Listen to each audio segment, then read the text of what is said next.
বিসমিল্লাহির রহমানির রহিম। আসসালামু আলাইকুম ওয়া রাহমাতুল্লাহি ওয়া বারাকাতুহু। আশা করি আল্লাহ তাআলার অশেষ রহমতে আপনারা সবাই ভালো আছেন। আমিও ভালো আছি আলহামদুলিল্লাহ। 40 হিজরির রমজান মাসের 23 তারিখে আলী রাদিয়াল্লাহু তাআলা আনহু তার খেলাফতের রাজধানী কুফায় এক গুপ্ত ঘাতক খারিজির হাতে শাহাদাত বরণ করেন। তার জ্যেষ্ঠ পুত্র হাসান ইবনুল আলী রাদিয়াল্লাহু তাআলা আনহু তার জানাজার সালাতের ইমামতি করেন।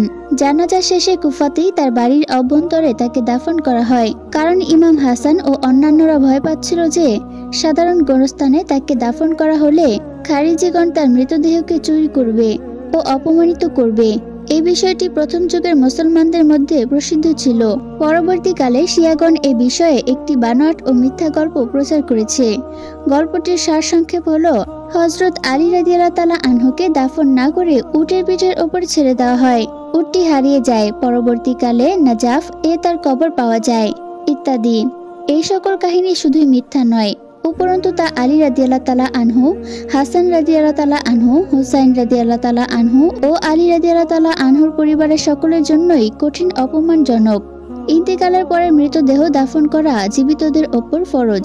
এই ফরজ দায়িত্ব অবহেলা করে তারা আমিরুল মুমিনিনের মৃতদেহ উটের পিঠে ছেড়ে দিবেন, এই কথা একান্ত কাণ্ডজ্ঞানহীন মূর্খ ছাড়া আর কেউ বিশ্বাস করবে না।